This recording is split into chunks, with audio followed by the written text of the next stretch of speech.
Okay, I think that should be recording. It is recording now. Okay, good. Okay? Yeah, it's Oh, recording. that is the square, okay. They're both recording. And this is recording. But Okay. look at what it's recording. It's recording the Lysol container. Nope, it's not. No, no. Oh, it is. It's switched around. Darn it. It's switched around. The camera switched. Hit the button, hit the button. Start this again. That's what I did on my first There selfie. you go. There we There go. we go. Alright, we got a picture of the Lysol can, that's a good one. All right, call to order of the July 7th Committee of the Whole meeting. Thank you everybody for coming. Adoption of the agenda. Any questions, any thoughts on the agenda? No. Looks pretty I good. went over. I so moved, we got the agenda. Second it. Favor? Okay, minutes, July 9th, I see we've done double-sided, saving trees, this is good. Okay, so.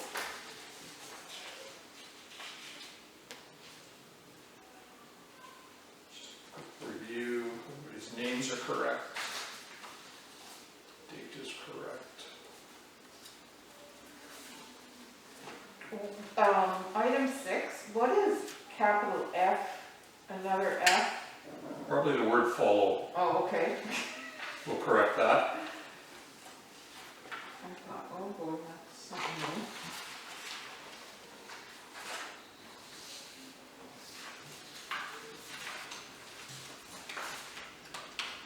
new. Looks good. Okay, so motion to approve the minutes. Motion to approve the minutes. Second it. Favor? Okay, new business. So, item number 1 is basically some bookkeeping. And that is that we need to clean up our signing authorities on our bank accounts. And there are a number of past chairs who are still on that authorization list, and our past CAO is on that authorization list. So we need to have this in our minutes and signed minutes before the credit union will act upon it. So we may need to have a special process by which we approve our minutes after the board meeting so that we can get the minutes to the credit union more quickly than waiting a month's cycle to get it to them.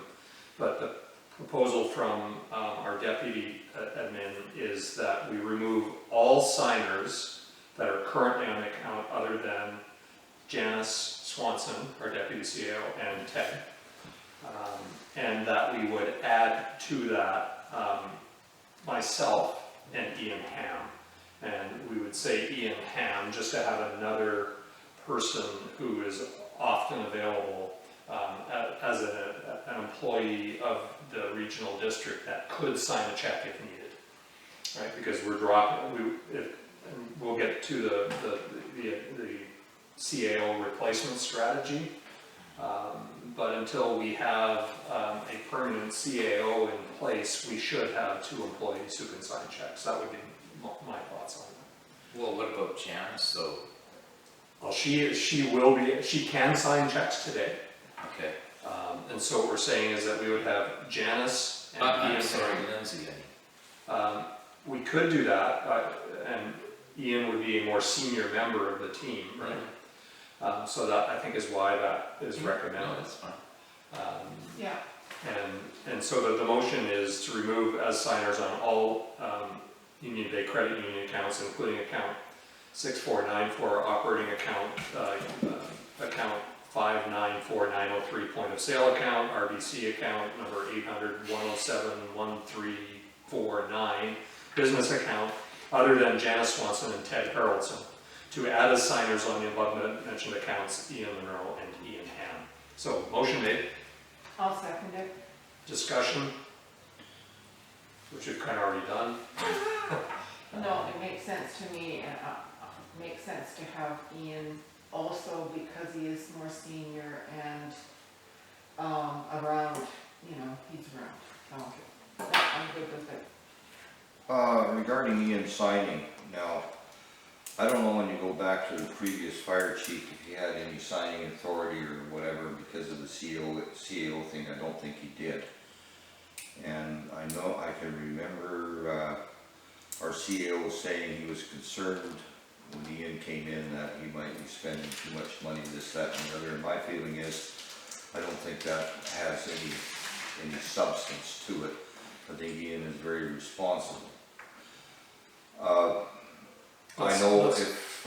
This part of talking about employee responsibility and all that kind of stuff, we should try to keep that to in-camera types of discussions, so. Yeah. So anyhow, I think later on we should discuss a point that I'll bring up Okay. regarding the signing. Otherwise, I'm for what is put here in 3A. I agree with it. Anything? No, I think it's the right thing to do. The one thing I'll add to the idea of signing authorities, that I'm aware that our public works superintendent has a $500 signing authority. I am presuming our fire chief has a $500 signing authority, but we could confirm that, as to say, hey, we'd just like some documentation communicated to the board as to what the signing authorities are in place for all employees. Should we do that? Yes. Yeah, that'd be a good idea to review that for sure. Yeah. I also, Mr. Chair, I think that also it should be reviewed. $500 in certain circumstances is probably not enough for the fire department or for Dan regarding certain things that are needed at a time, but we could turn around and set a limit, and anything over and above that limit would have to come to the board. So let's move on from this for a second, and I'll come back to that and make a motion on that basis as well. So with respect to the motion that's on the floor right now, discussion, any further discussion, or should we just vote? All in favor? Okay. So I think what I heard coming up there, Ted, was that we have a motion to review and recommend appropriate signing authorities for each Union Bay employee. And that might include, and they have none, right? Right. Yeah, or I guess we would express it as who has what signing authority.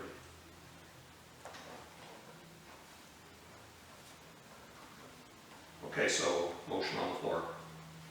You need a second, or else. Yeah. Any further discussion of that, or just put it out there and say, we'll ask our deputy CAO to do that? No, no. Okay, all in favor? Great. Item B, discussion of purchase of an office/bathroom trailer for the water treatment plant. So there's no motion here. It's more of a discussion item that would, in the event that we want to move it forward, would need to turn into a bylaw, right, because it will require a capital expenditure. The information associated with this is on the back of the minutes. There's an email from Janice on top of an email from Dan that supports the need of this, right? So Dan's email says that the Public Works Department is requesting $44,000 to purchase an office for staff use at the water treatment plant. Having basic access to a bathroom is a requirement of WorkSafe BC, and costs for similar units are $48,000 to $78,000 from Muchalat Construction, or Muchalat, I don't know how that's pronounced. There is a unit available for purchase from a private seller. The unit has one office, lunchroom, and bathroom with room for lockers and storage. This is a self-contained unit with water tank and septic tank. However, electricity will have to be hooked up, and also moving costs. So there will be additional costs beyond the $44,000, and we'll go from there. So we've got from Janice up front, right, is that the office was part of the scope of work for the water treatment plant due to the WorkSafe BC COVID safety plan requirements. The WTP must have a bathroom with hand washing access, etc. We're working on the WorkSafe required COVID safety plan at the moment. At the present time, the staff has no office or indoor bathroom at the WTP. The plant is extremely loud when it is not running. It is extremely loud when it is running. It is very difficult to have a telephone conversation when it is not running, and almost impossible when it is. Our concern is that if WorkSafe BC became aware that we do not have a COVID safety plan, it would inspect the water treatment plant and we would be issued an order to rectify. We are trying to stay ahead of this happening by getting the office bathroom with shower for chemical exposure. I spoke to Graham of Myers Norris Penny, our auditors, and he said there is plenty of money available for this necessary project. So I have a question. Yeah. Did the plans not include an office and a bathroom, the building plans for the plant? No, can I answer? Yep, totally. Yeah, no, we went through that and it was gonna add a lot of cost to the treatment plant, and it was actually suggested that because of the noise and the chemical exposure and that it would be best to have a remote Separate, okay. office, and it was always our understanding, and I believe that I don't know if we made a motion to pass it, there was to be a trailer purchased and put up there rather than building an office, and the thought too was, if our fire hall is built, rather than spending a lot of money for an office up at the treatment plant, that the actual improvement district office would be part of the fire hall. So you could scale down whatever you had up there if you had to, you know. So that was the consideration of having kind of a minimal, remote type office washroom as part of the treatment plant. But according to Janice, it sounds like there's funding for it, like. Yeah, The and, money was part of the budget for the. Yeah, that's okay. right. My understanding of how that goes is that it was always considered in scope for the water treatment plant project. It was not contracted as part of the construction. Right. Yeah. And therefore it is not a part of the capital outlays that had been authorized. That was for the construction project. So what we're talking about here now is a bylaw to disperse additional capital funds from our reserves, and that Myers Norris Penny is telling us that we're in good shape reserves wise and there's plenty of money to do this. Okay, That's my understanding of how this comes together. well, it makes complete sense, we have to have. Mr. Chair, that was the thing, the water treatment plant was to be completed and operating first before this unit came in, so that there was gonna be no confusion where it's going to go, and not have to dig up something and change something because now all of a sudden this thing has to come in. So it was a two-part thing, and we need to get the second part done. If possible, you know, ASAP. I don't know how long it's gonna take, but it shouldn't take that long. Power hookup is probably the longest thing that it's gonna take. They already have a septic tank system right there on site. So that's an easy hookup.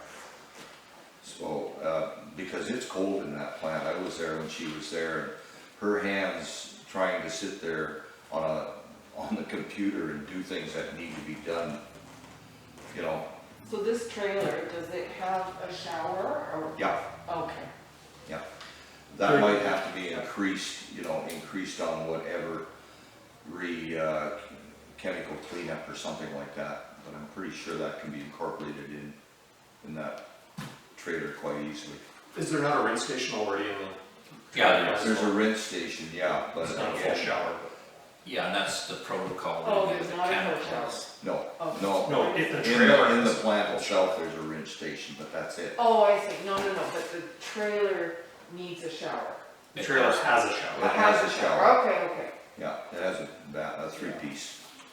So, okay. the only thing that's missing here for me is to understand the additional costs, right? So we have a power hookup and the moving costs. I can't imagine that there's super substantial, but you know, I can imagine having to raise wires and things like that to move it. I don't know if not, it's probably not that tall. But we then also, there is a septic holding tank in it. We do have another tank that is already there. Yeah, it can be diverted, that Could be diverted capped into off. that. So I'd like the plan to perhaps get just fleshed out a little bit to say it's 44,000 plus how much? Yeah. Are we talking about, I think what you might might wanna do though, rather than digging up the whole parking lot and everything, is just move the holding tank with it and leave it as that, and whenever they go and pump out the stuff, the contaminants, that they would just pump out the tank as well. I don't know.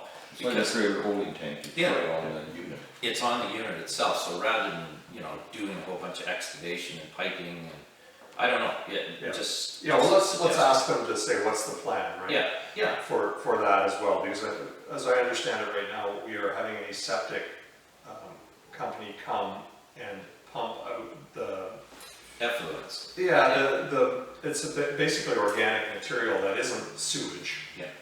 But it is going into the sewage treatment plant, and there is work being done to say, will the waste management facility accept it instead? And that would reduce our costs by like 90% in terms of waste disposal.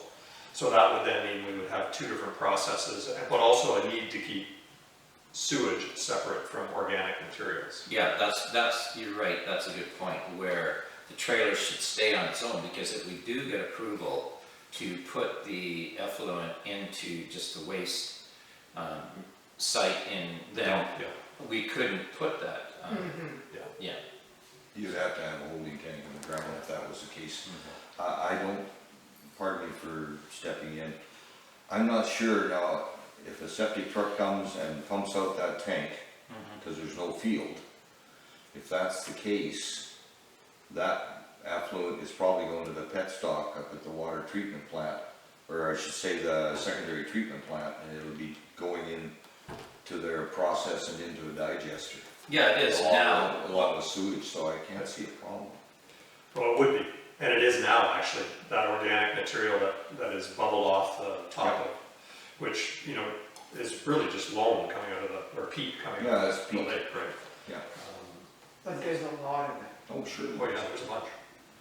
This is gonna be an ongoing issue. It has to be done. That's part of the process. Yeah, part of the costs of operating the plant. So I guess we need to make sure that there's a full feasibility done here is, will VHA or whoever approves the installation of that trailer up there, is there a permit required to do that? I would assume there is. If you have to put in a septic field, yeah.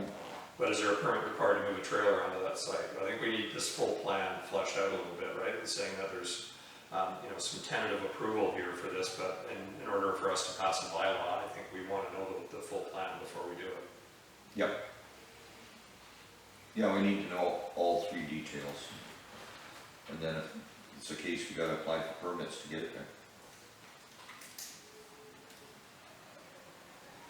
So we want to request PW superintendent to provide a full budget and approval process, right? That will allow the creation of a bylaw.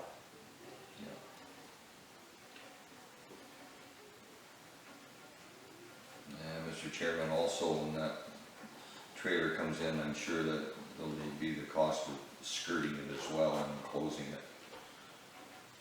That's probably another added cost. Okay, so I'll put in there including, it's additional costs including moving, hookup, permitting, skirting. Anything else? Hydro and septic hookup, so you'll need permits for each. Well, the septic is self-contained, so.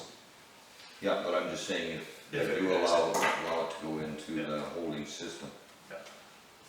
Okay, so the motion is request Public Works Superintendent to provide a full budget and approval process, including additional costs. Let's start again here, I've got my writing all over the place. Okay, so motion is to request the Public Works Supervisor to provide a full budget that includes additional costs, including moving, hookup, permitting, skirting, and the approval process that will allow the creation of a bylaw for approval by the board. I so move. Second? Any more discussion? No, well, not from me. All in favor? And I think we're communicating to our public works superintendent that we are in favor of moving this forward. We just don't have enough information to approve it at this point in time. Yeah, Okay. Item C, another discussion, and which may result in motions. We've restarted.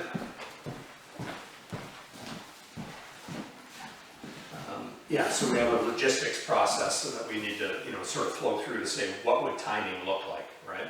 And there's probably some options in there as to what comes first, but I think it'll probably sort itself out reasonably nicely. And then we'll just have to, make sure it works for everybody. But here's the information that I received, really, right? With respect to election options, basically, this discussion was with Catherine Lee with the Ministry of Municipal Affairs and Housing. And she's basically saying that there is lots of leeway here for us in that the legislation doesn't speak directly to improvement districts with respect to elections. And that a lot of improvement districts don't hold separate elections. They're a part of their AGM. And so therefore they're a smaller event. So whatever we end up doing, we will have to modify our elections policy, because our elections policy currently spells out that we have a separate election, we have one advance poll, and we have one general poll, right? So our options really is that we could, do whatever we want here, and we could do any or all of the following, right? We could have multiple advance polls, where, you say, hey, let's do 3 days instead of 1 day, which spreads out the load of people, right? Now certainly we're going to add costs to doing that, because you've got more people that are working as scrutineers, or not scrutineers, but elections officers and all those sorts of things. But that is certainly something available to us, that we can spread this out, make it more, less crowds, less temptation to all pack in 1 day, right? The other option that we have is mail balloting. And so mail balloting has its own challenges, for sure. It's administratively onerous and complex, because you have to get secrecy envelopes and all sorts of things that people can put their ballot in. The envelope has that kind of fancy printing on the inside of it that you can't see, and that you can sign and seal it on the outside, and all those sorts of things. People do tend to have trust issues with it. That said, the ministry is going to put that was a comment from Catherine, not my editorial on that, there's a template coming from the ministry for mail balloting. And the additional comment she made is all of those comments are related to business as usual, normal times. And will there be a different appetite from people to adapt to processes like that? Particularly if you said, we are going to have mail balloting and advance polls and a general poll, right? That gave people all kinds of different comfort as to how to get in. And what you then have to get into is lining up your dates, right? To say, okay, mail balloting closes on this date, so that we can appropriately cross all names that have already voted off the mailer list, so that you can now go to general polls, right?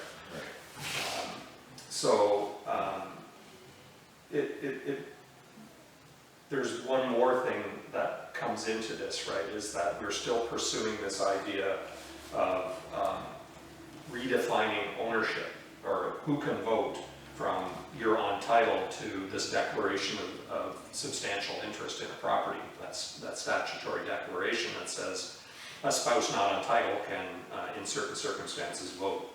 And how do you apply that in a mail ballot, for example, right? That gets pretty complex as to what might happen there, and probably even increase the odds of spoiling more ballots as to going through that. So we might have to address that when we went down the mail ballot route that says if you cannot use a mail ballot in combination with a statutory declaration, for example. We might say that. And then the overall thing around elections is whatever we decide to do must comply with provincial health rules. And she emphasized that word, saying the ministry's stuff up for us on elections is guidelines and guidance. The provincial health officers' items are rules, they have to be followed, right, in terms of social distancing and all those sorts of things, right? So, you know, we could go as far if we thought it was appropriate to say anybody who comes to a voting poll must wear a mask. Going one way and out the other. Yeah, arrows on the floor, all that stuff, social distancing lines, everything, right? So that's elections. I'd rather not move into AGM until maybe there's some questions around this, and then I can lay out AGM, and then we can try to fit the pieces together here. So it sounds like,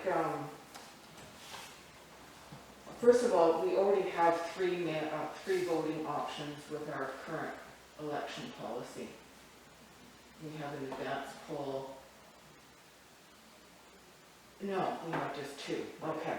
Yeah, we have an advance poll, the AGM, and then after the AGM. And that was done because there was serious questions in our community about process, given some negative experiences when we had, which I was present for, when we had an election during the AGM. We used to have them during the AGM just like everyone else. So I actually prefer our policy system. I think it's very well laid out. Adding a third polling day, I think, is a good idea. I personally feel for the people who are in the category of high risk for COVID, which are over 60 and or with a immune disorder or cancer, that mail-in ballots should very much be an option. I personally don't have any trust issue with them whatsoever.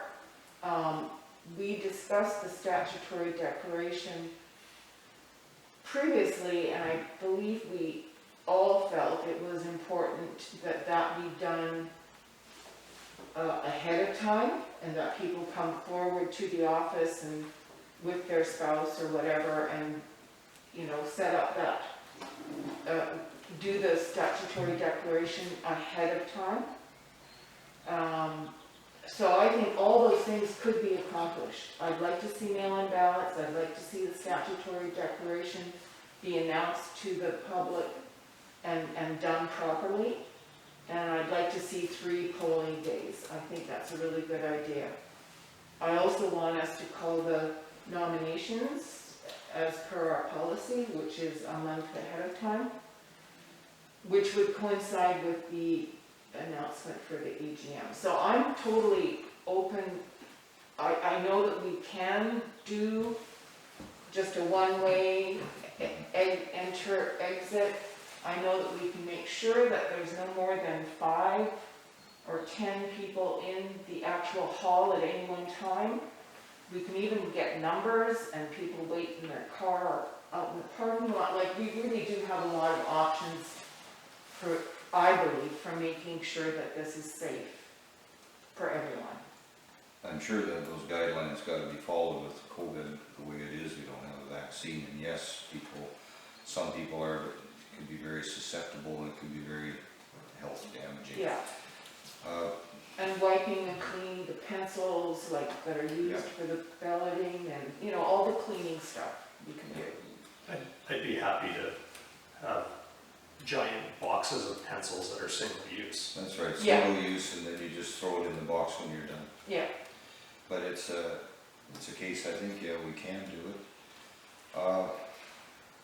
Again, it's gonna take a bit of organizing. I just don't wanna turn around and have what happened the last time, where we started to have an election and everything, and of course, hit the floor with the COVID, and we still had to turn around and sign a check for $4,000 for an election that really never took place. I don't wanna go through that again. If we're gonna, spend the extra time and the trouble to get to get the ballots and everything done. I just don't wanna end up having the same thing that we had the last time, which means we still had to turn around and pay that money out for the election. That To never who? happened because he canceled the election. Pay 4,000 to whom? 4,000 For what? for the election. But, To the election To officer. the election officer, we still had to pay $4,000 out. So, And I don't wanna see that happen again. I do want us to have an election, and Chairman Colger, I'm sure that we can, I just wanna make sure that it works. That the trouble, Yeah, that we go the through trouble with it, that for we sure. go through with it. Me too. We're not gonna end up getting burnt again. You gotta make sure that the election officer is gonna say, okay, we can do this. yeah, I think we have to have that as part of our approval, and I'll note that, right, that we want our CEO to approve our plan. What we can't ever control is second waves of the virus. I know it's a chance. And greater restrictions imposed by the chief health officer. We can't control those things, right? We can, try to predict ahead if we see it coming and say, don't pull the trigger on this. Right now it's a good time right now. yeah, I agree. A few months from now, who knows what it's gonna Yeah. be, but right now is really a good time to go ahead and get it. Well, it wouldn't be right now because we have a month. We have a month nomination period, but I agree sooner than later. Yeah. Let me throw some more information on the table here Okay. with the AGM. Well, just, I want to speak on Sorry, the yeah, sorry. I think it's a great idea that we have more advanced polls.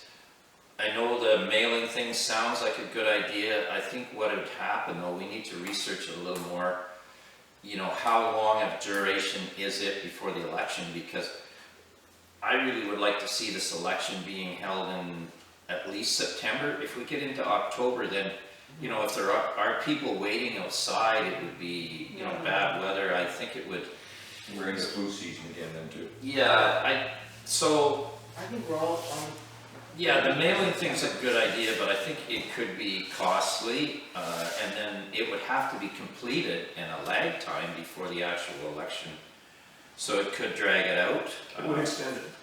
The other part of, Sorry, I shouldn't have said anything. Let's let Rick finish. if we did have some way with the advance poll, first off, we had a separate time for the older people that they could actually maybe register or something, that they could come in separately, that would help that. And then secondly, have some kind of a simple idea, and I'm just throwing this out here, like odd house numbers, even house numbers come one day, and try and do something, or alphabetically. I'm just throwing things out for suggestions, that we break it up so that we try and, if we are going to have more days for advanced polls, that we actually take advantage of the days and just don't assume that people are going to spread themselves out, is we control that somehow. So first off, I suggest that we have a time for the elderly people that they could actually say they're coming, or some way of controlling that, and then breaking it up where we control how many people are coming each day. So Okay?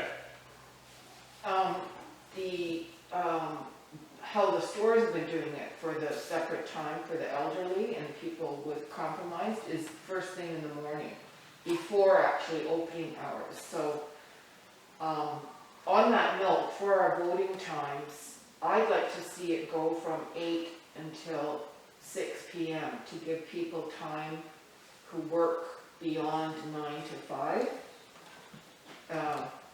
It was always a bit early, like 5.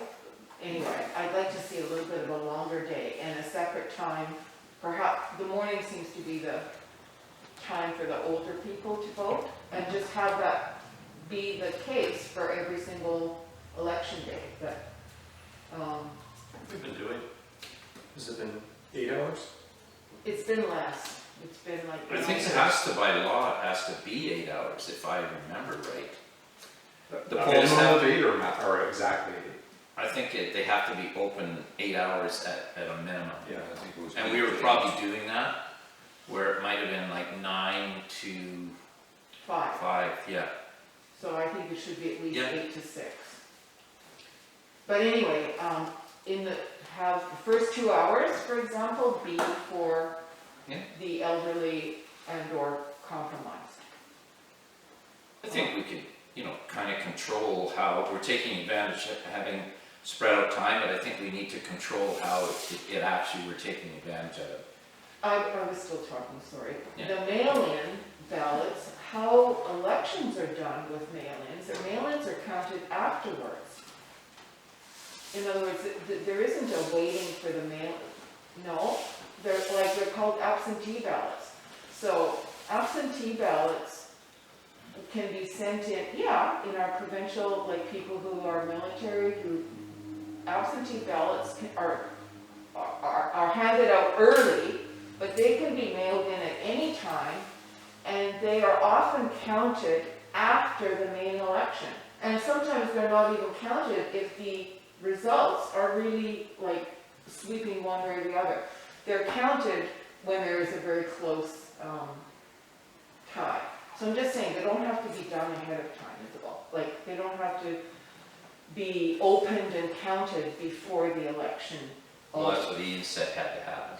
Well, I actually, that's the discussion I had with Catherine, that was our discussion, but I don't think there was any thing that if I conveyed official opinion or official process, and that wasn't the case. What we discussed was having to manage one person, one vote. Yeah, and I think That's the part, yet somehow, no matter which way you do it, if somebody requests an absentee or a mail-in ballot, then they must be stricken from the They are, in-person voting list, right? yeah. They got Taken counted out. first. And therefore, if you don't execute your mail-in ballot and you show up, it's gonna be, where's your mail-in ballot, right? You have to be able to control Yeah. maybe one person, one vote in some way. You're correct that if we did it that way, that we tick them off the list upon request, would also save us costs of mailing out ballots to everybody, right? That we would then just say, here's your ballot. Yeah. I was never thinking of mailing out ballots to everybody, but that it would be. Yeah. Yeah, Mr. Chair, regarding these ballots going out, is there not some way that we can turn around through the water bills or whatever that's going through, that a letter can go out asking for them to phone into the office if they wish to have an absentee ballot? And a list can be made so these ballots can be given to these people? The problem being is the letters are probably going up next week, the bills, right? Well, that's why I'm saying a note put in there. with- Well, we have to have all our Yeah. process together by then, right? We'd have to, Can't you do that? No, that's all right, I understand. well, we hadn't got to the part where I was gonna ask for volunteers here. Well, Because it I can't knew be that always was like coming. clarity. Okay, but yeah, there's gotta be some way, like Trustee Collier said, if we could do that, we could save money at the same time. If people could call in or leave a note or whatever with their name, their address, if they wish to have that happen. And then that way we know how many are gonna get those. And the rest would have to go through the regular process. We can also do public postings like you do for elections at each mailbox, right? Where you just Yeah. say, here's the election dates. There will be an event or a request for mail-in ballots. If you request a mail-in ballot, you will not be eligible to vote in person. Right. But here's Yeah. how you go about requesting Yeah. it. And then call the office and your name and your address and have them sent to you. Yeah. Would there be restrictions to who could get a mail-in ballot, or would you allow everybody? That's a Should good be question. anybody who I think asks. it could be anybody. Yeah, it should be Yeah, anybody that's who asks. good. You can't demand personal medical information. You should leave it open for people to use their Yeah. discretion, whether they fit over 60 or whether they have a compromising illness. That would cover everybody. Yeah. I think if we're gonna do mail-in ballots, you do mail-in ballots, that they're available to everyone. I think we have to make sure that we do understand those restrictions around it, basically saying, we'll have to explain the statutory declaration thing, but, I don't know how you do a stat dec and a mail-in together, right? Well, you don't. Yeah. Yep, You say if you're gonna do a statutory declaration, you have to vote in person. Yeah, Yeah, then you have to come in. absolutely, yeah. So the AGM also has to be posted around the community, the notification of that. So we could also add that election info to those postings. Yeah. Just by way of Mhm. getting the information out there, in addition to the mail-in water bill. Did you say though that you felt the mail-in ballots were expensive? I know I've done some ballots for like, you know, investment companies and stuff like that, and there you got an envelope, and oh, I think it was actually the provincial election that I voted in, where there's a security envelope Yeah. and an envelope and a, Yeah, 2 envelopes. yeah, so. Yeah, I was They can't thinking do about that. mailing it to everybody, right? Oh, it hadn't gone off, good. I turned it off. So, I think that's it for EGM. So, trustee Culture. We have to learn to be comfortable with electronic anyway for the report for the conversion project. So now I'm not sure what you mean by electronic meeting. I'm assuming that the AGM would be recorded and then posted immediately, not months later, immediately, for all to see. You don't need some kind of calling in situation. Like, I'm not sure what you mean by, I mean a live stream, which would be on the website, which you could watch real time. okay. So yes, so I think we have to do that. I think we need to learn to get comfortable with that, because that may well be the future. May not be going away, as well as it will be something that we need to set up for the conversion. So I'm all for that. In addition, that would cut down the number of people who want to attend in person. That's the purpose of it, right? Yeah. Is to bring the numbers down. Yeah, Trustee Harrison. Live streaming is, you know, for a certain group of people, that's for sure, there's no doubt about that, especially with the COVID going on. The other thing is the number of people that can be out in that room at one time is limited. I don't know if you can turn around and have an AGM where you have 60 people come in and sit down and listen, and then they march out the other door and another 60 come in and sit down and listen to it all over again. I don't know if that works. It's pretty rough to be able to do that. It might have to be a combination of each. It's something we've never had to do before. So, I guess the other question, is it necessary to do? Like, Well, we've considered it that way, right? Is it necessary to have an AGM in the midst of this? well, the thing Necessary to is, have an AGM. it's pretty hard not to have one, but we have to again, have an AGM. Well, we've been told we can postpone it. yep, I understand, all the rest of the governments are. Yeah. It's, how does it tie into elections as well, right? Like you want this to work very transparently, but we should have all options on the table and say, oh, okay, so we say we have to, do we know why we have to? And you know, it might be we want to, and it's very highly recommended, but do we have to? And so I want us to consider everything, right? I'm not saying don't have one, I'm just saying, do we have to have one? Well, Mr. Chairman, I don't think we have to have one, but we do have to have an election. We have It's to not have an fair AGM. to Susanna or to Rick to We be, have to have an AGM. you know, Time out here, Ted's speaking. I'm saying election either by having an election of 3 people or having appointed 3 people, whichever is going to work. But the thing is, that's one thing we do have to have is an election for the board. Because it's not fair to you, Susanna, or to Rick, to have to be going for more and more months. And, you know, I appreciate you both being here, absolutely appreciate it. But that is one thing we need, is an election. An AGM can come down the road when it's safe to do so, or whatever we decide we're going to do regarding an AGM, whether it be through electronic means or otherwise. as I say, it's new territory for me and for this community. It's never been done before. But again, you know, you look at Parliament in Ottawa, same thing. How many people show up in the Parliament for the whole country? 35 people instead of 200 and whatever. It's the times right now. The most important thing is the safety of everybody. So whatever way we can work it around that we can get the work done, you know, is to figure it out. Thanks. Go ahead, Rick.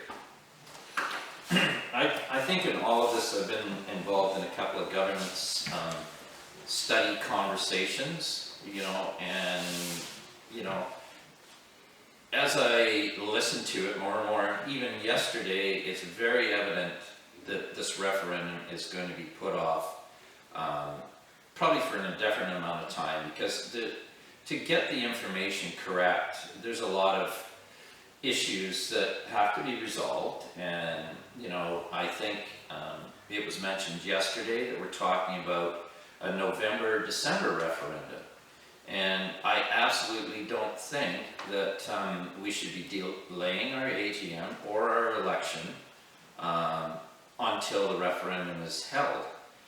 I believe it's actually flawed doing that. I think that the AGM and the election will show us actually the results of what we're going to be looking at in the referendum. And it's critical that, you know, let's say by some miracle there was 3 trustees elected that want to save UBID in the biggest way, right? And we're willing to commit to 3 years of turning it around and getting it done. And the community gets behind that and they're the right people, that could change the referendum. Or if the community doesn't elect that and they elect 3 people that are very interested in going to the regional district, then so to me it has to be done strategically soon, you know, September, before the referendum really gets going and the information's out there. And the election is going to decide the outcome of the referendum, basically, in my mind. I could be wrong, but that's just the way I see it. So I think it's critical we get going on the AGM. It has to be done. The idea of live streaming for part of the audience out there is a great idea. I think we could, you know, mark out the hall if we get 60 people in there. You know, our AGMs traditionally, we have had, you know, 100 people at times. There's a lot of people that probably won't come because of that, you know, the pandemic. But, you know, registering it is a good idea. It's just, you know, we're going to have to appoint somebody to look after that, and it's kind of an onerous job. But I think that's the way I see it, and the sooner we get the election done, I believe the referendum is going to be offset, and it could even be into January, February. And I think it's really important to get 3 trustees elected. And it's actually going to be the voice of the community, basically, on how the referendum is going to go. So I don't know if I have much to add here, other than for us to figure out how all this sorts together. An AGM to me is, you know, it's really had the ability to present the financial reports. It's had the ability to meet election candidates. It's had an ability for landowners to come in and ask questions, understand what's going on. I don't know, am I missing anything else that really goes on there? Or is it, you know, it's a formal requirement, or has been seen that way anyways, as a formal requirement for, you know, that passage between boards. And the finance, you're right on the finance. Yeah, that's it. and appointing director compensation, like that gets voted on at the AGM, right? So there's a few things like that are there, right? But that said, you know, you kind of go, okay, so we have to start now. You got a month for call for nominations, right? So here we are, beginning of August. We then fire up in August and say, okay, when are our polls? I think there's a minimum 10 day or something, I can't remember the exact days that are in there. And then you then have an AGM. And at that, the other thing that we have to schedule into this is an open house. And, you know, if you had an AGM, would you do an open house with it?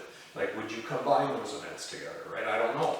But Where did the open house come from? the referendum must have an open house. We have to We're not communicate. talking about doing the referendum at the same time. Would you let me speak, please? Please, I don't interrupt you. I'm confused. I will explain it. We are talking about a referendum. You cannot have a referendum without having an open house before it, so it has to be a part of the calendar. So in this process, we have to plan for that open house as well. It is relevant in our calendar.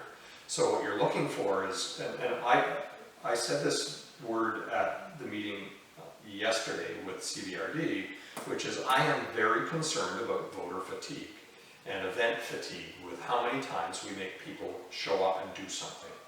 And, you know, we're at important times for this community. And I don't know about the rest of you, but I am 100% committed to letting people make a good decision. But I am 100% committed to them having the right information to do that, and therefore the open house is critically important to this process. So we have to factor all of that into how we bring this together, right? So I will now stop and just say, I'm thinking about this whole calendar straight through, right? And that if you say open house and AGM in September, an election finishes in September, and then we have a referendum, you know, like if we're starting to push it out into October, we're now starting to push it into bad weather again, right? And now we're starting to talk about not everybody wanting to come out and vote on one of the most important issues that we have, right? So I want us to think it all through. Say, Trustee Caldry, thank you for allowing me to finish.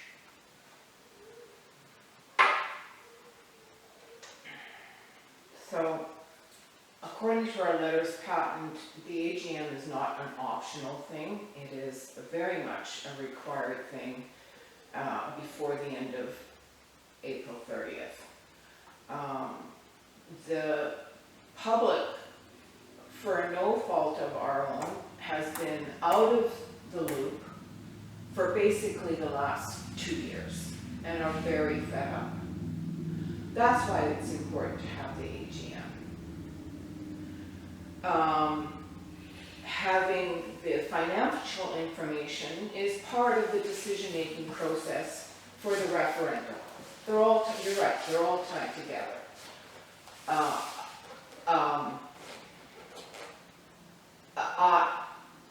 The only thing that we're waiting on, unless there's new information from the CBRD meeting that I didn't attend, and I hope somebody will bring it up if that's true, in terms of the referendum, is the report.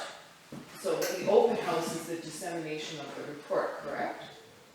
That's what the open house, when you say open house, okay. So was there any indication from the CBRD that there's some delay or hold up with that report that the conversion study is doing? Yes. Oh, what's the delay? Both COVID and they didn't have all of the information they needed. So they now have all that information. The report, the draft report is targeted for the end of July now as opposed to the end of June. And then there will be a series of working committee meetings that are designed to finalize that report, and then we can consider going the communication of that information to the landowners through an open house, right? So we're talking about not having a final report into, I'm going to assume mid to end of August. How would you phrase it? That's what I would say. And a final report that we've all vetted by the end of August. Yes. So theoretically, it sounds like therefore, an open house referendum could be in September. Yes. Okay. Well, an open house is different than a referendum, right? well, I'm putting the two together, given we've all talked about the timing of a second wave and the concern around a second wave. Did that beep? Or was that I something heard else? a beep. I don't know. Or was that your thing? No, it's still going. Okay. I understand what you're saying about voter fatigue. I agree. We all agree that the people need the information. They need accurate and clear information before they vote. So,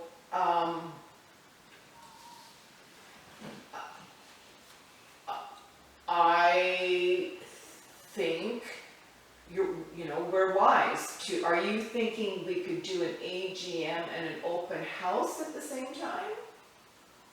I proposed it as a possibility. I didn't actually hear that as a possibility. I did put it out there saying, could we? Okay, I also put it out there, could we miss an open house, or sorry, an AGM? I don't think we can miss an open house, it must happen. we cannot miss an AGM, I'm sorry. It's in our letters patent, along with the election of the trustees. I'm not sure where you think we can miss it. Yes, we Because- can yeah. postpone it, but we cannot miss it. I don't see how we can. I'll accept that as your opinion for sure, right? So I don't have it, for myself, I don't have a definitive answer to that. I really want our We were, guidance on. we were guided about postponing, but it's very clear in the letters patent that we have to have an AGM. Anyway, I think we can do it all in September. And I'd like to see us move on the AGM and the election, as we previously discussed.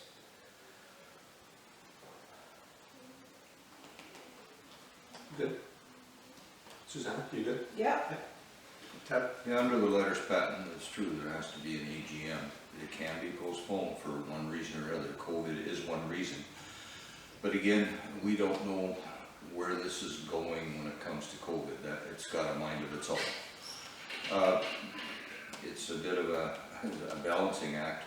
The governance study, and again, the public being able to be educated on which way they want to vote is it's probably the most critical thing that Union Bay is going to be facing, period. And people have to be able to know about it. They have to be able to ask questions. They have to be able to see the pros and the cons so that they can make a vote that they feel comfortable with. Again, an election of 3 new trustees needs to happen. It's imperative that happens. An AGM, well, as I say, it can be postponed for specific reasons. Not because we want to, but because of specific reasons. And I hope it will come together. I really do. It's, again, timing is everything. We get later into the year, we get into the flu season again on top of whatever this COVID thing is going to do.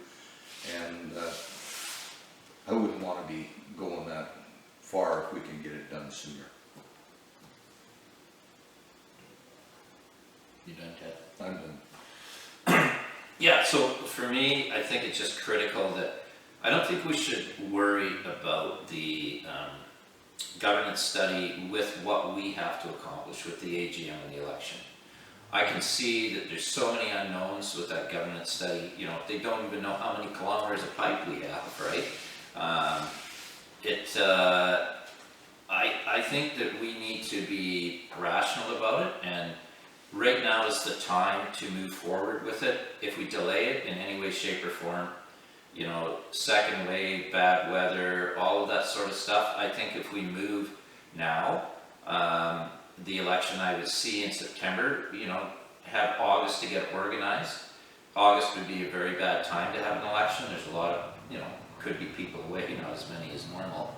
But, starting in September, the first 2 weeks of September, have the AGM maybe the first week of September, or I forget how it goes, yeah, right.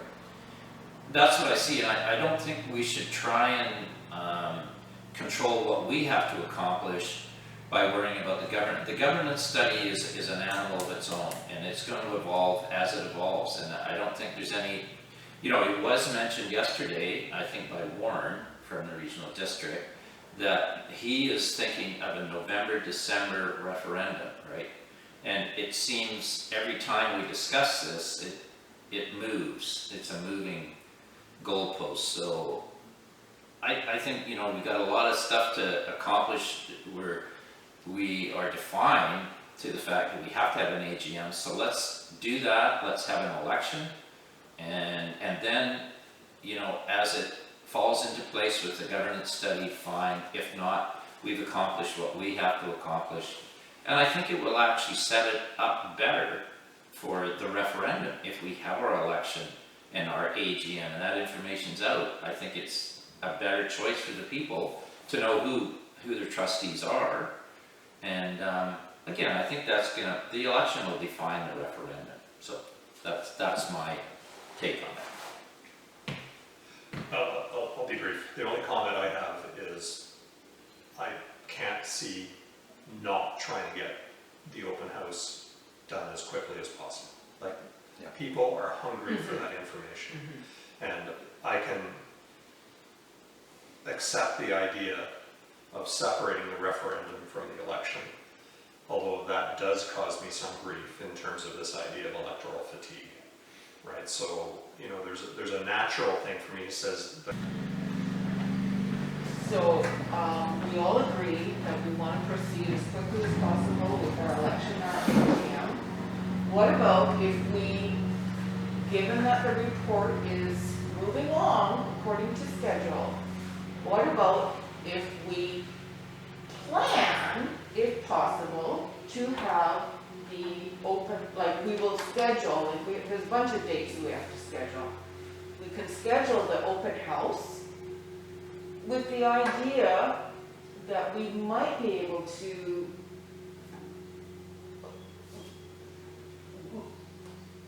run the referendum in addition to, as part of the election. So in other words, proceed. The only thing we would be doing differently is scheduling an open house day, because that's separate from AGM and election days.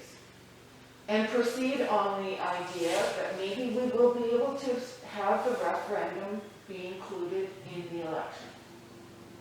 But like like that sort of plan, you know, that's it's not the overriding issue. It's the sub issue. Does that make sense? I think what I heard you say is similar to what I said, Yeah. which was the election and AGM take precedence. The open house is very important to fit Yeah, into that. to schedule it. And that your preference is for the referendum to happen with the election, but you're not hung up on it. Yeah. The election has to happen with or without the referendum, period. Yeah, that's it. Okay. Yep. Any more? Or do we need to get to? No, I have to agree with that. When it comes to the regional district and this referendum and the way they go about things, we might be waiting longer than we think, so, but we do need to elect new officials and we do need to have an AGM. We need to get that house. And the report That out. report out. Yeah. Okay, So so, can we? Just one last thing, I think, what I'm thinking is we can control the AGM and the election. We cannot control the report and the open house. That's beyond our scope. We're part of that, but we can't set a date and we can't move it forward. So, you know, I believe that we should do what we can control and get our AGM going, get our election going. The timing is pretty good if we get going now, that we could have it organized in a timely fashion before something could change once again. And so that's kind of my mindset on it, is let's do what we can do ourselves. And if the other, and I think it's almost reiterating what you said, that if it happens, we try and fit it in. If not, we proceed. Yeah. Do we need a motion? I'm just writing one out here right Okay. now.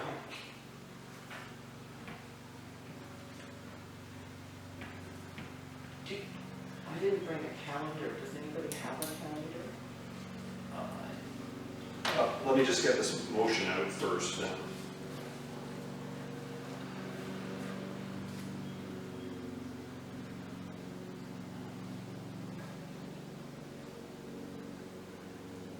least look at some of the dates. Or, I don't know if we need to do that now, but I think we've got enough time that we can, we want to follow the policy too, in terms of nominations, call for nominations, AGM. To me, the issue here is if we say prepare a plan for our approval, we're waiting till next month, right? And that Yeah. means calls for election voting on August instead of in July, right? Yeah, So I think what we have to do here is get something together that says, prepare the plan, that shall be approved via email, like we want it to happen as soon as possible, and Yeah. could it be done for our board meeting? Could it? I doubt it. I doubt it can be, right? We could try it, but that's 9 days. To Right. just pull up the dates and so on? Well, and to get it all sorted out as to how we're gonna do it. Like, that's the problem here. We can't just say, do a normal election, right? We have to figure out how are we gonna do the election too. You know, can we say call for nominations and that that there has to be an election day set on that, and there has to be an AGM set, so we have to get all that stuff done, right? So I think, how does that, this is my ignorance in this, but you guys have been around it longer than me. How does an election require a motion of the board to kick it off? no, it requires a motion to set the date for the AGM, and then the timing is already there, right? Like, you know, you time your election with your AGM, and we've kind of screwed that up a couple of times, but I think we got it figured out now. Well, do we want to do that? Do we want to have this? So this is about the election, and that we want to have a motion to set a date for the AGM. And I think actually if we did that, if we set the dates now, Yeah, and we've got 7 weeks to get her done, that might be the best way, right? And, Yeah. and we could always, if there's an issue, move the date, I guess, but I think we should try that. That's probably the best. What if we set a date for the AGM, yeah. and then Work. get The call for our event, nominations and we've got works some, backwards. yeah, and we've got some discussions to happen around that in camera, right? Yeah, And get our event to then say, okay, the AGM is this date, make an election work around that. yeah, with an extra polling day. We have now advance poll and then the election poll, we want 2 advance polls. But we could still, we don't have to make that firm right now, No, Suzanne. no, I know, we have to pick the AGM, I get Yeah, that, but. and then build off of And that. build off of that, Yeah. but we're adding in one more election day, Yeah, over yeah, and above. very our likely. policy, Yeah. Yeah.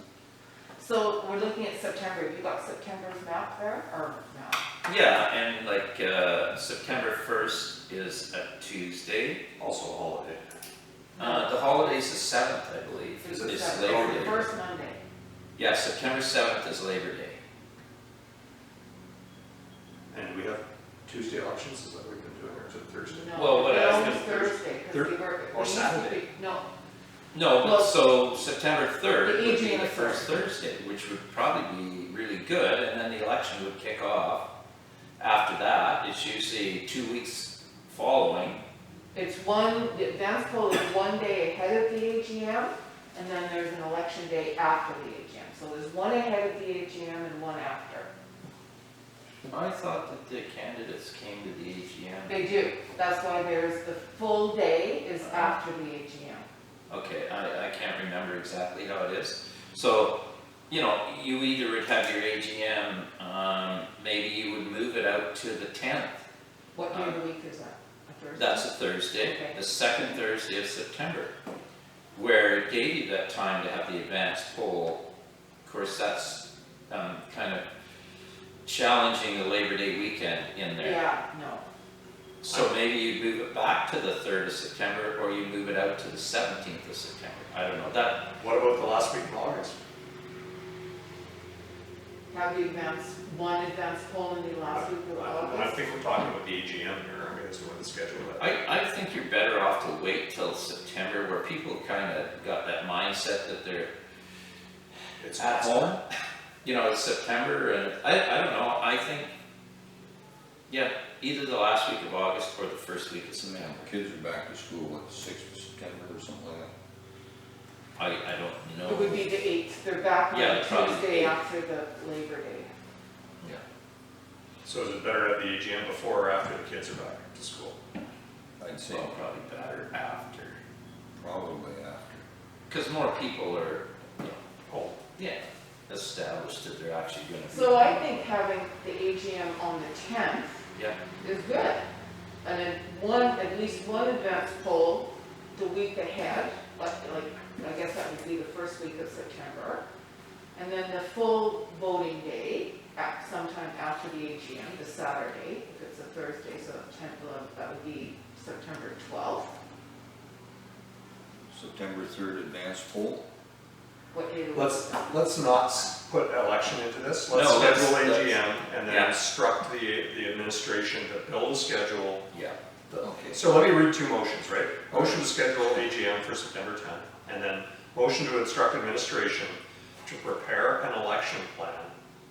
Or prepare a plan to schedule an election as soon as practical. Actually, I have to reword that. As soon as practical, recognizing, I want to get the AGM date in there. The election date. Well, you, if So- we pay, then the AGM, if we pass that motion, then that Yeah. will be the date. Well, that's the respecting the AGM date, right? Okay. So it'll be September. And that would be. Including call for nominations. That'll Well, be- that's all in the plan, right? Yeah, We don't need to say all that stuff, but also saying accommodating the guidance for public health safety. Right, that's the thing we're saying, is you've got to accommodate this guidance. and I think that'll be the job of Peter Crawford. Yeah, Right, but, Yeah. but we'll get an AGM and Peter Yeah. Crawford doing that stuff. I think that's what we need to do. Yeah. Okay, so let's vote on the September, or the AGM motion first. I'll put it on, are we ready to go, or is there more yeah, discussion? no. No, Okay, so the motion is to schedule an AGM for September 10th, 2020.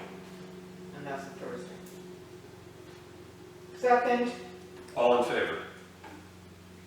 Okay. Motion to instruct administration to prepare a plan to schedule an election respecting the AGM date of September 10th, accommodating the guidance from the Ministry of Municipal Affairs and Housing for public safety around surrounding elections. Second. All in favor?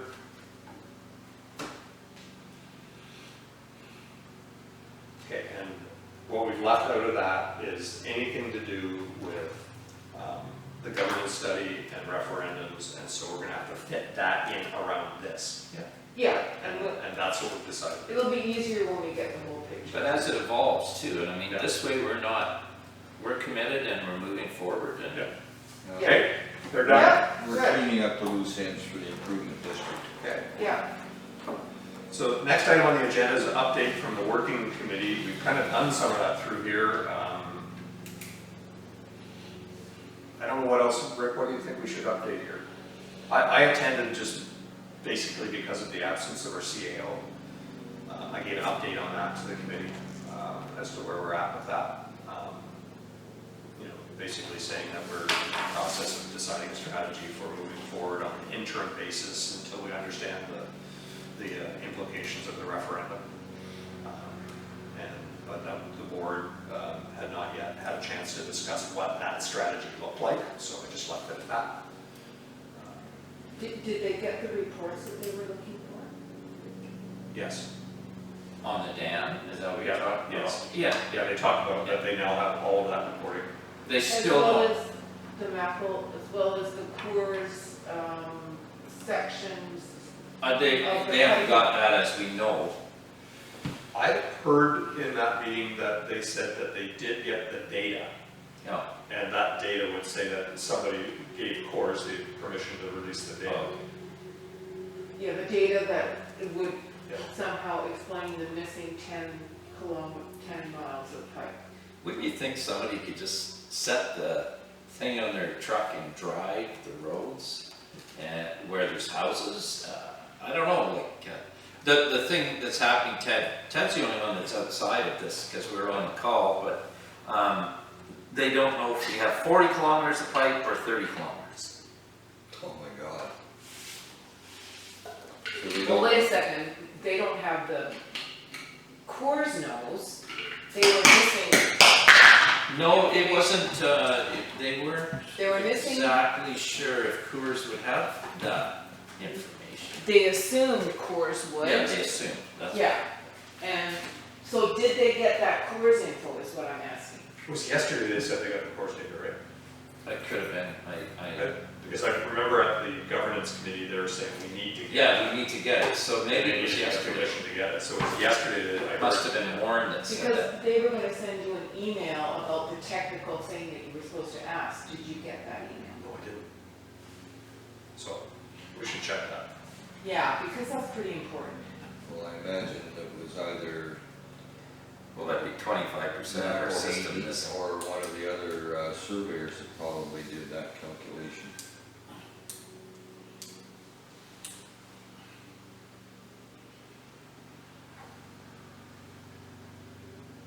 It was some kind of, they used some kind of, it was a photograph format, an IBS or some kind of weird, GIS.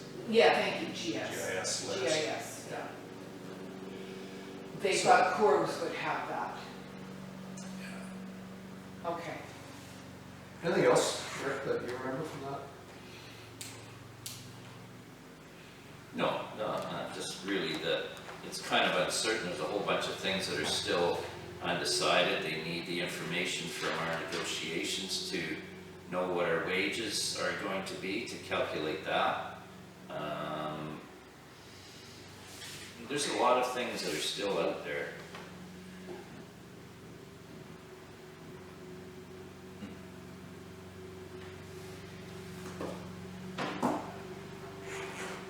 It sounded like they were narrowing in on what they had, what they needed. Okay. Anything more on this? No, I think, Yeah, it's kind of in that limbo-ish phase where they're just trying to get this report together for us by Yeah. the end of July, draft form, bunch of meetings to review the report, finalize the report. right. I think the next thing we just need to do is say, who attends, like Susanna or Rick are our board nominees.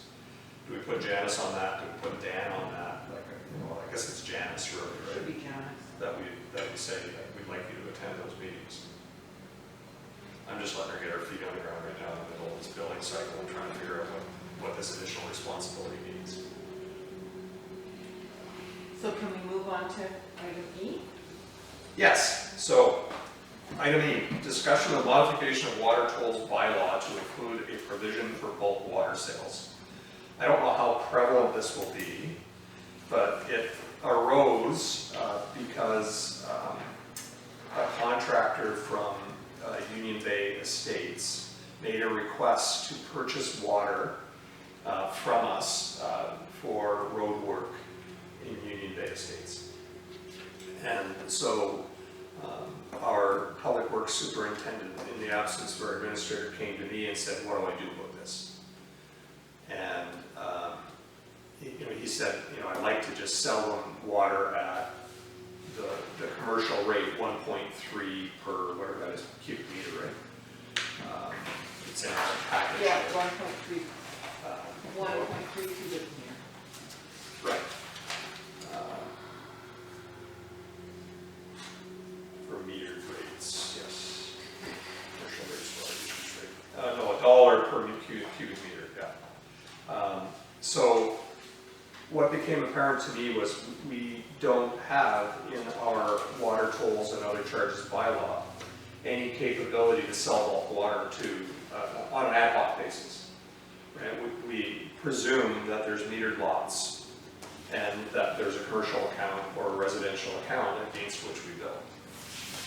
And so, for the purposes of this particular situation, what we, the administration and the Public Works Department did was they set up the contractor as a commercial account.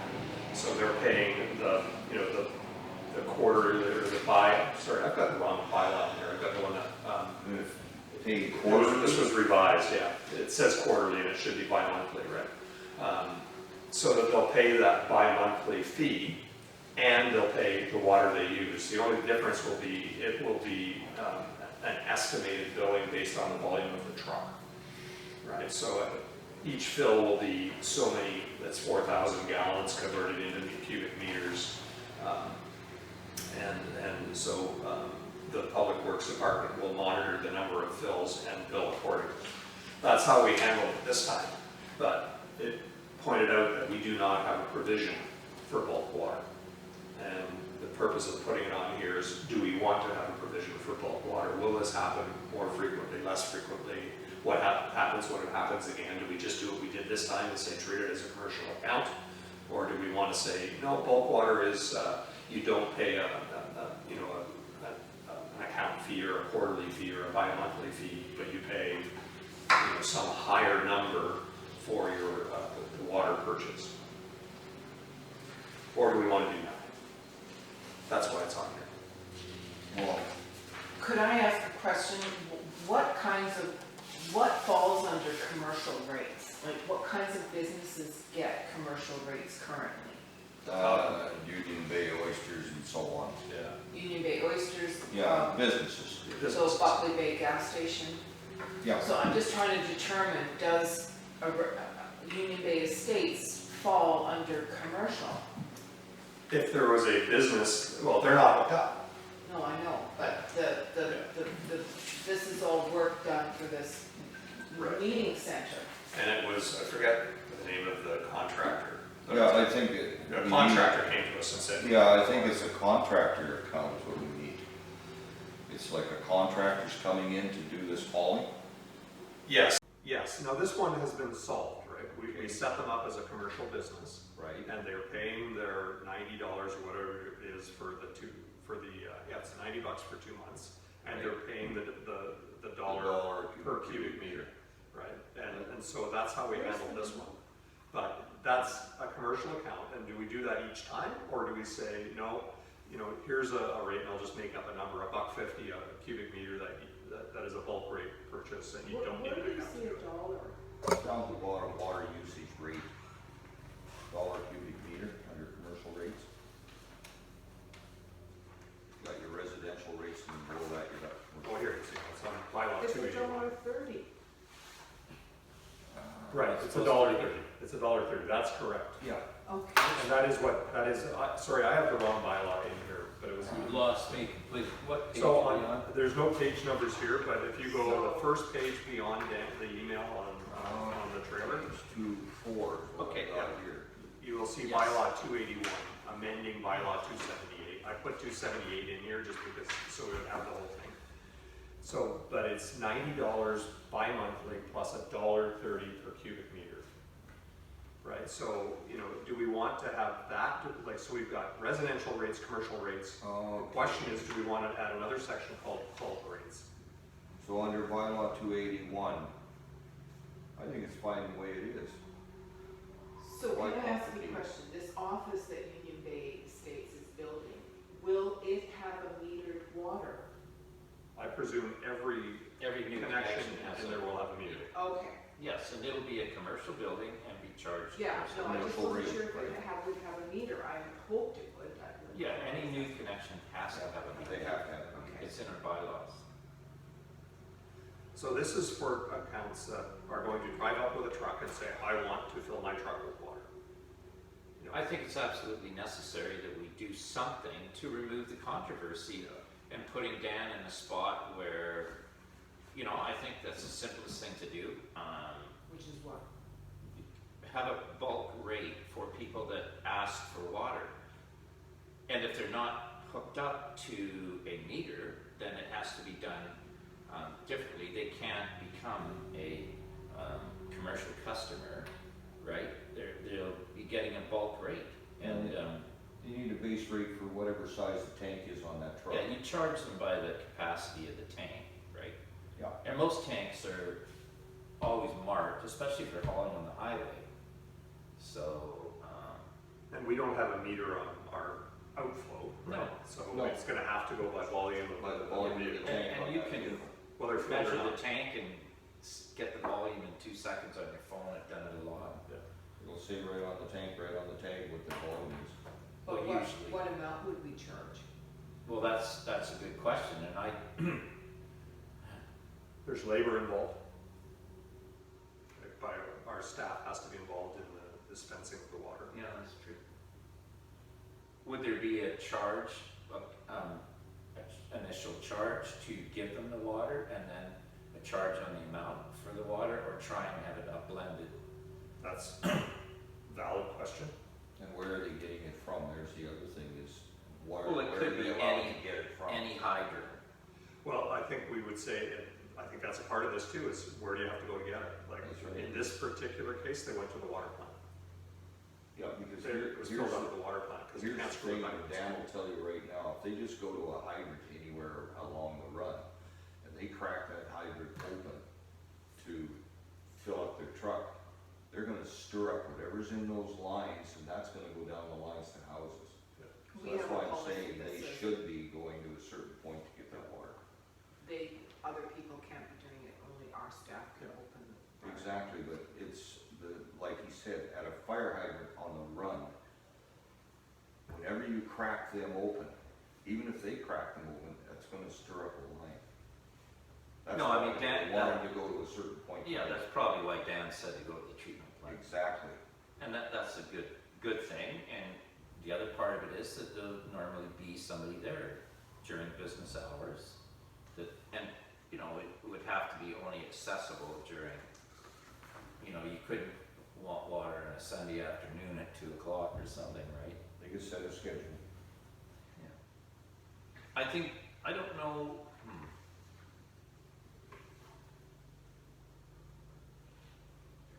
What would be fair? well, I might make a suggestion that we throw it back to Dan and see what he thinks would be fair.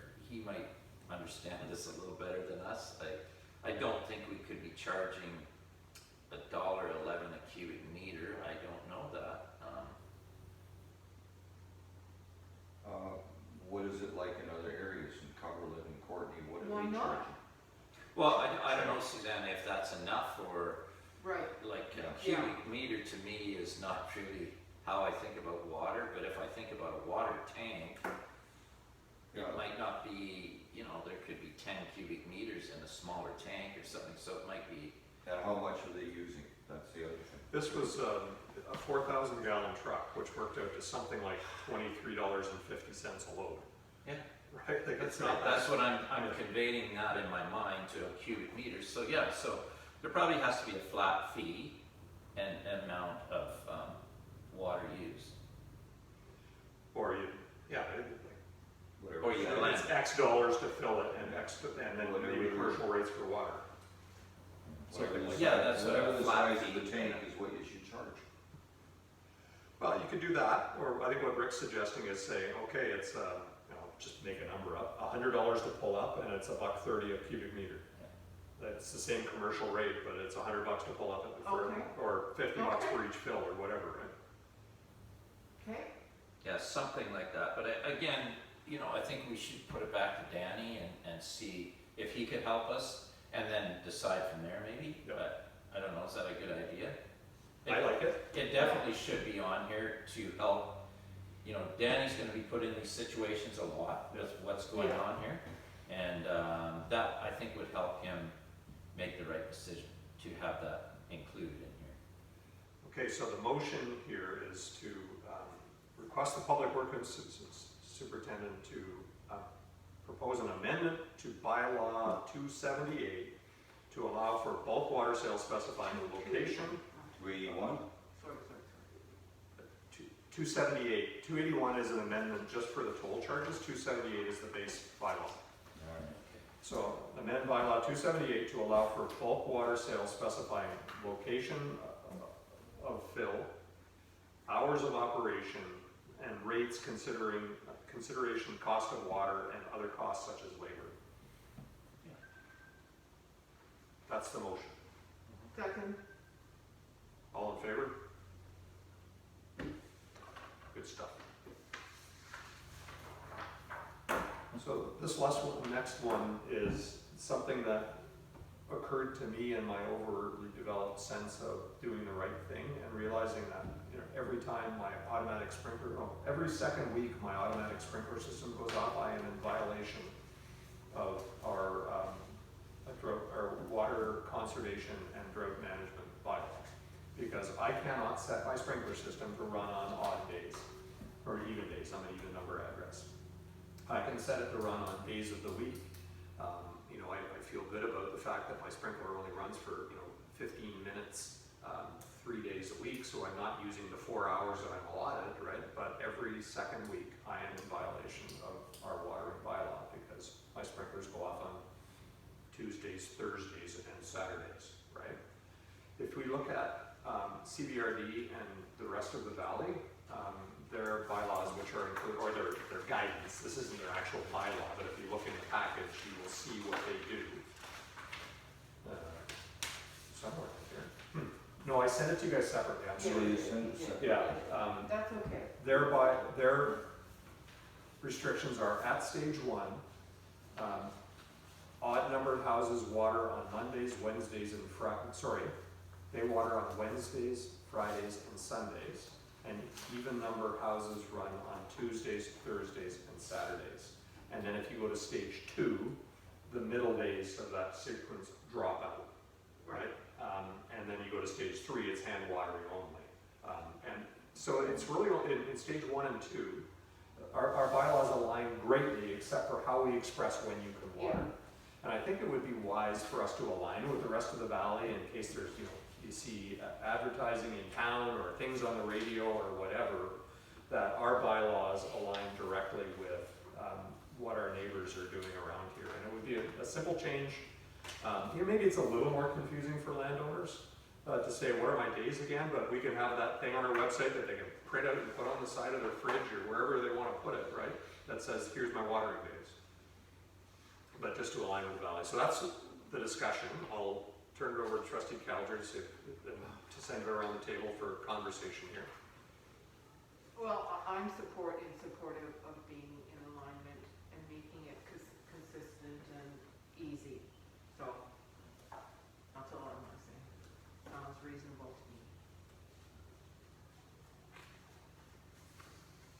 Trustee Harrelson. Well, I can be a little bit facetious about this and say just get out your checkbook and sign a bunch of checks and we'll just fill in the penalties each time. We need the money, but yes, I have to agree with this. If it's a case of the rest of the community in the Comox Valley is using this system, it would be simple for us to turn around and use the same system, and that way it wouldn't be confusing to people that are moving into the area.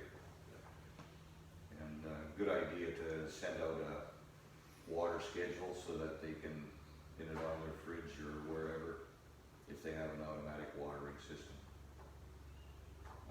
Yeah, I haven't got a problem with it, but I like the first idea first. Guess what? Our bylaws don't allow for penalties. The penalty is you cut my water off for 24 hours. I think we should set a penalty for water. I believe that we should make it simple because, believe it or not, I used to have a fellow that shouted at me all the time when I was watering, and it can become controversial. And if you can't, set your sprinkler system easily, why wouldn't we make it so it's easy so that there aren't issues with it also? I'm in agreement that we set it to make it simpler. I don't know that all automated sprinkler systems are the same as mine, where maybe some of them you can do odd and even days, but mine, I've looked all over it and I've said you can pick the days of the week it works on, but you can't pick odd or even. Yeah, well, I suspect. yeah. Unless you get a real cheap system. I just do what the guys tell me to do. So. All right, so I guess the motion would be to amend, to ask the administration to create an amended bylaw to reflect this change. Yep, second. All in favor? I will write something up that sounds like that.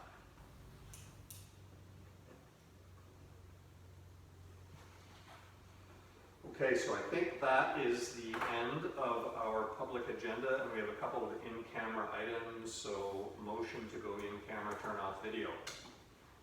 Motion to go on camera. You're seconding it? Yep, oh no, well, Ted second. Okay. All in favor? We didn't pass a motion for that, Suzanne.